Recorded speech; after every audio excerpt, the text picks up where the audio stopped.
হ্যাঁ হ্যাঁ। ও এখন পিচ ব্যবহার করা হচ্ছে। বাইরে গেলে সরষে তেল দিয়ে করতে হয়। আচ্ছা আচ্ছা আর পিজের ধুনোটা বাড়ে। আচ্ছা।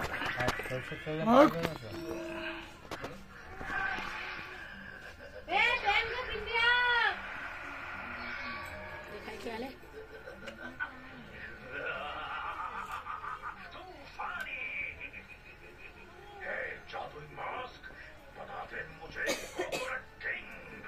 আপনাদের এমনি মাল কি খালি এখানেই বিক্রি হয় না, কলকাতায় যাচ্ছে? সব জায়গাতেই যায়।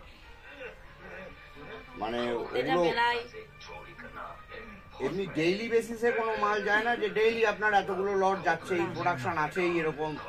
আপনি দিলে যদি দিলেন অর্ডার যে এই মালটা আমাকে 50টা লাগবে, সেটা ওই অর্ডার উপরেই? হ্যাঁ। মানে এমন নয় যে ডেইলি daily না। বাধা আছে যে বড় বাজার থেকে ডেইলি মাল নিয়ে যাচ্ছে যে মাসে এত পিস মাছ, ওরকম নেই না?